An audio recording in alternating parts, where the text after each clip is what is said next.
Chapter 12. Black and White, Unite and Fight. The late 1960s were a time of change for Martin Luther King, too. Although he was always against violence, he began to see that there were many different kinds of violence. King was from the South, and he wanted freedom and equal rights for the blacks of the South. But life for blacks in northern cities was not easy either. Blacks in the North could go to the same schools as whites, but many black children did not finish school. Most northern blacks were poor. Many could not find a job when they left school. Many came from one-parent families and lived in buildings that were old and dirty. It seemed to King that poverty was itself a kind of violence. He began to think about the rights that all people should have. It was true that black people had the vote, true that they could eat in the same restaurants as whites. But it is one thing to be able to eat in a restaurant. It is another thing to have the job that gives you the money to eat there. King believed that a few rich people had too much money and millions of poor people had too little. He wanted an end to poverty, and that meant that someone had to take money from the rich and give it to the poor. It was a strong message, and many people who supported King on civil rights were not sure about it. These new ideas seemed dangerous to many of his supporters. King took his marches and protests to the great northern city of Chicago. He wanted to show America how black people lived in the cities of the North. And he saw that it was not just black people in the big cities who were poor. There was poverty among whites, too. King wanted to unite poor black and poor white people, to bring them together to end poverty. Black and white, unite and fight, he said. He led marches through the streets of Chicago. Just as in the South, the marchers were attacked by the police. Sometimes it was worse than in the South. The marchers were hit with sticks and bottles. Some black leaders did not agree with King. They thought that he should only speak for black people. Why should he speak for poor white people? Poor whites had their own leaders. But King had decided what he wanted to do. He planned to lead a Poor People's March on Washington. And now everyone in America was thinking about a new problem: Vietnam. All through the 1960s, America was at war in Vietnam. Every year, more and more American soldiers were sent to fight in Vietnam. By 1968, more than 500,000 American soldiers were fighting there. Many of these soldiers were black and came from poor families. In the end, more than 58,000 American soldiers died in Vietnam. Vietnam was a terrible war. More than 2 million soldiers from North and South Vietnam were killed. More than 2 million Vietnamese who were not soldiers were killed or hurt. Thousands of villages were destroyed and rice fields were burned. Many Americans were against the war. They thought it was wrong for America to go to war with a small country like Vietnam. King agreed with them. He was worried about what his country was doing. He decided to speak out against the war. Some of his friends told him not to do this. They said the war was not his business. He should only talk about the problems of black people. But on the 4th of April, 1967, King made an important speech about Vietnam. He said he could not be silent about the war anymore. People had said that he should not speak about peace. He should only speak about civil rights. "These people," King said, "do not know me. They do not know the world in which they live." Then he attacked the U.S. government. He said the war on Vietnam was wrong. The burning and the bombing had to stop. The killing of Vietnamese men, women, and children had to stop. "I speak as a child of God and as a brother to the poor. I speak as an American. The Vietnamese, too, are my brothers and sisters. The American government must stop its violence against the Vietnamese people. War is not the answer." Martin Luther King was attacked for this speech. What did he know about Vietnam? Some newspapers said he was supporting the Vietnamese government when American soldiers were fighting and dying. But protests against the war grew. All over America, protesters fought with the police. University students who refused to join the army and fight in Vietnam rioted. At Kent State University, Ohio, 4 white students were shot dead by the National Guard. "Now we know what it feels like to be black," said one white student. Chapter 13. Death in Memphis. Many people who wanted to change America began to ask questions about Martin Luther King's policy of nonviolence. Was it possible to change things in America peacefully? The Black Panthers and the followers of Malcolm X did not think so. They thought that the only answer to white violence was black violence. One young black leader, H. Rap Brown, said that violence was as American as apple pie. More and more young blacks agreed with him. There were riots in the black neighborhoods of cities like Detroit, Chicago, and Los Angeles. Young blacks joined gangs to protect their neighborhoods from the police and from gangs in other parts of the city. Gangs fought against each other. Guns were used, and many young black men were killed. These killings made King very sad. He hated to see young black men killing each other. He understood why young blacks were angry, but he still thought that violence was not the answer. He tried to persuade young blacks to stop fighting each other and instead start fighting the government that kept them in poverty. But few young people wanted to listen to him. They thought that Martin Luther King did not understand them. To them, he was yesterday's man. He belonged to the past. In 1968, King was tired. Speeches, marches, and protests had been his life for more than 12 years. He had won many battles. Black people were freer than they had been when he began his fight for civil rights. But he knew that there were many more battles to fight. Blacks were still poorer and less successful at school than whites. There were few blacks in important jobs. Young black people did not remember the battles King had won. They wanted more change, and they wanted it now. In March 1968, a group of workers in the city of Memphis, Tennessee, decided to stop work because they were badly paid. Most of these men were black, and they worked hard to keep the city clean. They asked Martin Luther King to help them with their protest. King agreed to march with them.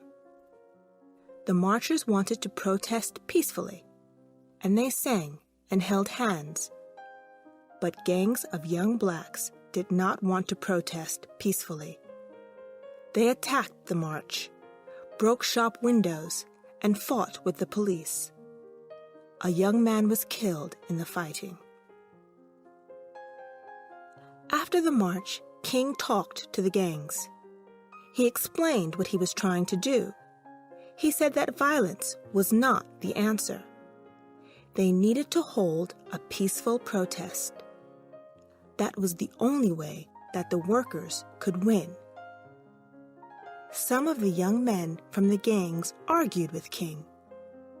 They said that times had changed and that peaceful protests did not work anymore. Finally, King persuaded them to join him. The gangs agreed to join the workers on their next march. They promised not to use violence. The date for the next march was the 5th of April. On the 3rd of April, King came back to Memphis and made a speech. It was full of hope. "I have been to the mountaintop," he said. "I have seen the promised land. I may not get there with you, but we as a people will get to the promised land." On the next day, the 4th of April, King told his friends that he needed some air. He went out of his hotel room just after 6 o'clock in the evening. Suddenly, there was the sound of a gun. His friends ran outside and found King lying on the ground. Someone had shot him. Jesse Jackson, one of King's young supporters, held him in his arms. An hour later, Martin Luther King died in a Memphis hospital. He was 39 years old. Chapter 14. Still Dreaming. Martin Luther King's death shocked America. Black Americans could not believe that they had lost their leader. At first, they were shocked, but soon they were angry. "Go home and get your guns," the Black Power leader, Stokely Carmichael, told a crowd in Washington, D.C. There were riots in all the big cities in the USA. The rioters fought the police. 46 blacks were killed in the riots that followed Dr. King's death. James Earl Ray, a white American, was arrested and went to prison for King's murder. But many people did not believe that Ray had acted alone. They thought that white politicians had paid him to kill King. Even Coretta King did not believe that Ray had killed her husband. Martin Luther King's body lay in his father's church in Atlanta. Thousands of people came to say goodbye to the man who led the fight for civil rights. Later, King's body was taken to lie beside his grandparents. There, written on a stone, are the last words of his most famous speech. "Free at last, free at last. Thank God Almighty, I'm free at last." After his death, many people wanted to remember Martin Luther King in some way. In 1980, Stevie Wonder wrote a song called Happy Birthday. The song said that King's birthday should be a holiday for all of the United States. In 1983, a new law named the third Monday in January Martin Luther King Day, a new American holiday. On the 20th of January, 1986, the first Martin Luther King Day, Stevie Wonder sang at a concert to give thanks for King's life. In the year 2000, all 50 states had a holiday on this day for the first time. What happened to the other people in the Martin Luther King story? Jesse Jackson, who was with King when he was killed, stood for election as President of the United States in 1984 and 1988. Later, he worked for President Clinton, and he has visited many countries to work for peace. Bobby Seale still works for civil rights, but does not believe in guns and violence anymore. Malcolm X was shot dead in February 1965 as he was giving a speech at a meeting. Huey Newton came out of prison in 1970 and went to live in Cuba. When he returned from Cuba, he left the Black Panthers after some trouble over money. He was shot dead in 1989 in a gunfight over drugs. James Earl Ray was sent to prison for 99 years. He died in Nashville in 1998 at the age of 70, still protesting that he had not killed Martin Luther King. Rosa Parks left Montgomery and moved to Detroit. She continued working for civil rights. In 1990, she met Nelson Mandela just after he left prison.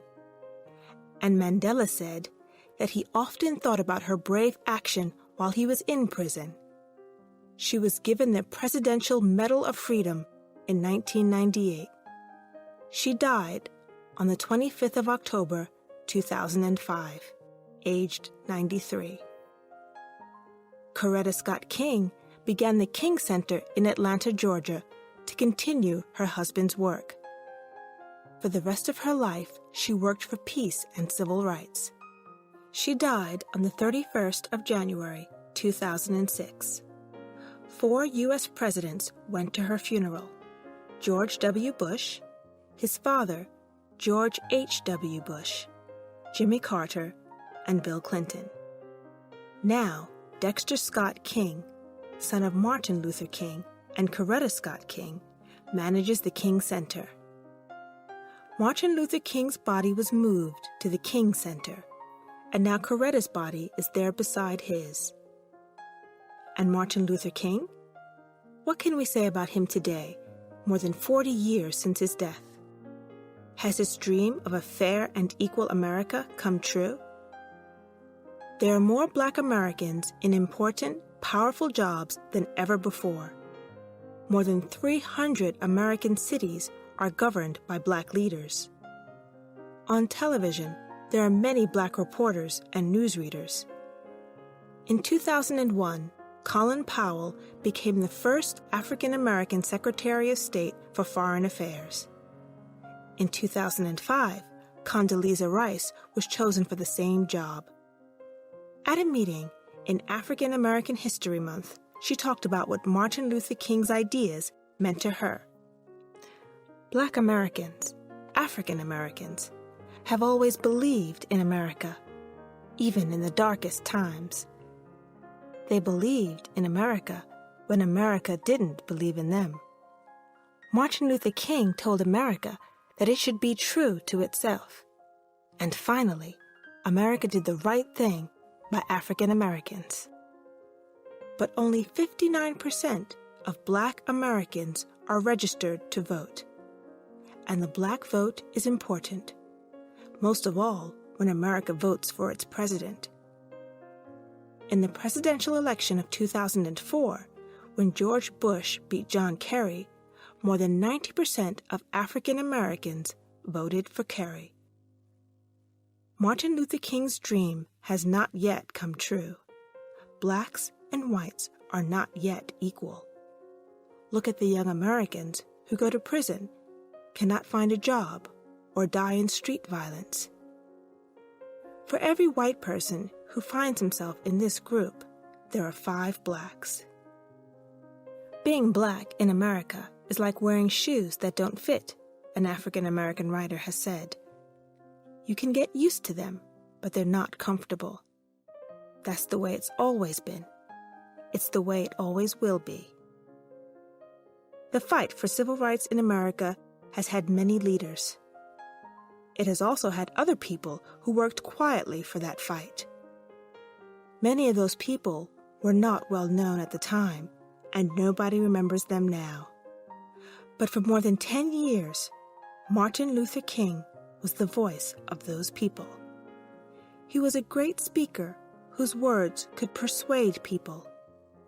During the bus boycott in Montgomery, one of King's followers said, "Dr. King, you have the words that we're thinking but can't say." And that is why we still remember Martin Luther King today.